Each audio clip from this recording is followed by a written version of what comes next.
بسم اللہ الرحمن الرحیم۔ ناظرین کرام، آج ایک خبر میری نظر سے گزری کہ جس کے مطابق ایک خاتون کو ڈاکٹروں نے مردہ ڈکلیئر کر دیا تھا اور گھر والے اس کی لاش لے کر گھر آئے تو چند گھنٹوں کے بعد وہ دوبارہ زندہ ہو گئی۔ یہ خبر پڑھنے کے بعد مولانا جعفر شاہ پھلواروی کی کتاب اجتہادی مسائل کا ایک مضمون میرے ذہن میں تازہ ہو گیا۔ یہ مضمون اسی حوالے سے ہی مولانا جعفر شاہ پھلواروی نے لکھا تھا اور اس مضمون کا عنوان ہے طریقہ دفن میں اصلاح کی ضرورت۔ اس کا خلاصہ یہ ہے کہ مولانا کہتے ہیں کہ بعض اوقات ایسا ہوتا ہے کہ ہم جسے مردہ خیال کرتے ہیں اس پر حقیقی موت واقع نہیں ہوتی، یعنی ایسا ہوتا ہے کہ وہ تکفین سے پہلے اٹھ کر بیٹھ جاتا ہے، یا ایسا بھی ہوتا ہے کہ ہم جسے مردہ خیال کرتے ہیں وہ دفن ہونے سے پہلے بھی زندہ ہو جاتا ہے، اور اس کا بھی امکان ہے کہ دفن ہونے کے بعد بھی وہ زندہ ہو جائے۔ اس حوالے سے چند واقعات بھی وہ اس مضمون میں نقل کرتے ہیں۔ ایک واقعہ تو امام بیضاوی کا ہے، تفسیر بیضاوی کے مشہور مفسر،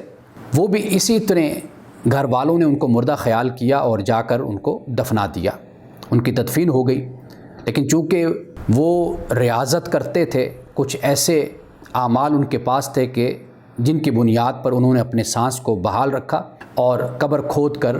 وہ باہر آ گئے۔ اسی طرح ایک اور واقعہ وہ اپنے رشتہ دار کے ایک ملازم کا نقل کرتے ہیں کہ ملازم ایک بار فوت ہوا، گھر والوں نے مردہ خانہ میں اس کو جمع کرا دیا تو وہ رات کے وقت اٹھ بیٹھا، اور اسی طرح دوسری دفعہ بھی اس کو مردہ خیال کر کے قبرستان لے گئے، اس کی تدفین ہو رہی تھی اور اس کی قبر پہ بانس رکھے جا رہے تھے کہ وہ اس وقت اٹھ کر بیٹھ گیا۔ مولانا جعفر شاہ پھلواروی یہ بھی بیان کرتے ہیں کہ ایک لاوارث سادھو تھا، اور لاوارث سادھو کو ہسپتال میں لایا گیا اور میڈیکل کے اسٹوڈنٹس نے اس کا آپریشن کیا اور اس کا سینہ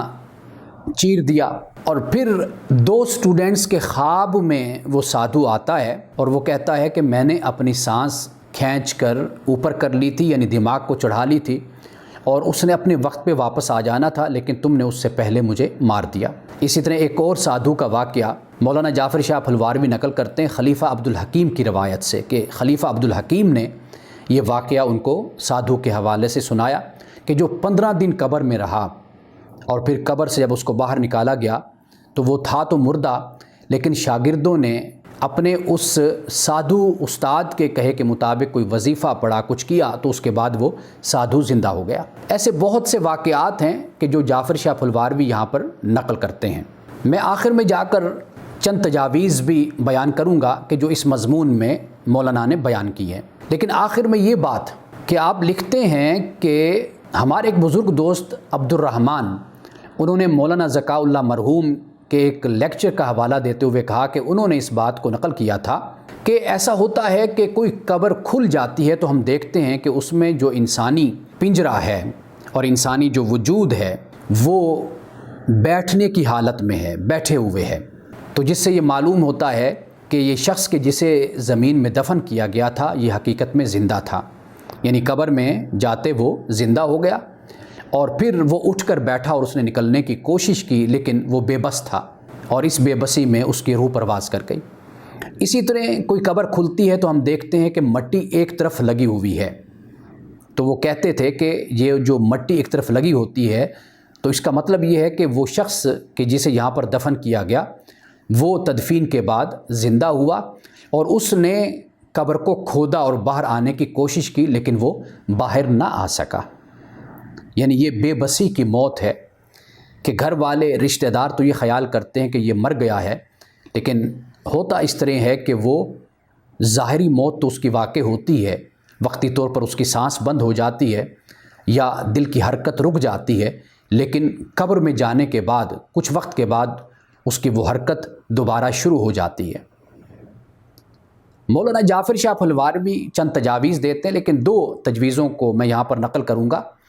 ایک تجویز وہ یہ دیتے ہیں کہ قبر کو نہ زیادہ گہرا رکھا جائے اور نہ ہی قبر پہ زیادہ بوجھ مٹی کا ڈالا جائے تاکہ خدا نخواستہ اگر کوئی ایسی صورت ہو تو وہ آسانی سے باہر آ سکے۔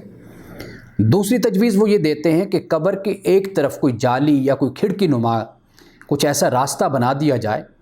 کہ اگر وہ مرنے والا زندہ ہو تو وہ باہر کی دنیا سے رابطہ کر سکے، اور باہر کے لوگ اس سے رابطہ رکھ سکیں۔ یہ 2 تجویزیں ہیں، اس کے علاوہ اور بھی تجاویز ہیں۔ یہ مضمون مولانا جعفر شاہ پھلواروی نے تقریباً 1960 سے پہلے لکھا تھا، یعنی 1955 اور 1960 کے درمیان یہ مضمون لکھا تھا۔ اس وقت سائنس اور ٹیکنالوجی نے اتنی ترقی نہیں کی تھی، لیکن آج سائنس اور ٹیکنالوجی اس حوالے سے بڑی ترقی کر چکی ہے۔ ان تجاویز کے علاوہ بھی بہت سی تجاویز ایسی ہو سکتی ہیں کہ جن کو پیش نظر رکھنا ضروری ہے، اس لیے کہ ہم یہ واقعات گاہے بگاہے سنتے رہتے ہیں کہ فلاں شخص مردہ تھا، اس کو غسل دیا جا رہا تھا تو وہ اٹھ کر بیٹھ گیا۔ یہ بھی ہم سنتے رہتے ہیں کہ قبرستان کی طرف جنازہ لے کر جا رہے تھے تو مردہ اٹھ کر بیٹھ گیا۔ اور یہ بھی ہم سنتے رہتے ہیں کہ موت کے بعد جب کہ ڈاکٹرز نے ڈکلیئر کر دیا کہ یہ زندہ نہیں ہے، لیکن چند گھنٹوں کے بعد وہ اٹھ کر بیٹھ گیا۔ ایسے واقعات ہم کثرت سے سنتے رہتے ہیں، لیکن کبھی ہم نے اس طرف توجہ نہیں دی کہ وہ شخص کے جو اپنی ظاہری موت کے چند گھنٹوں کے بعد زندہ ہو جاتا ہے، یا غسل کے وقت اٹھ کر بیٹھ جاتا ہے، یا تدفین سے پہلے اٹھ کر بیٹھ جاتا ہے، اس کا بھی تو امکان ہے کہ دفن ہونے کے بعد وہ قبر میں زندہ ہو جائے اور پھر اس کے پاس سوائے موت کے اور کوئی راستہ نہ ہو، اور بے بسی کے ساتھ اور گھٹن کے ساتھ اور اس حالت میں اس کی روح پرواز کر جائے۔ اللہ سبحانہ و تعالی ہم سب کو ایسی موت سے، بے بسی کی موت سے اللہ تعالی ہم سب کو محفوظ رکھے۔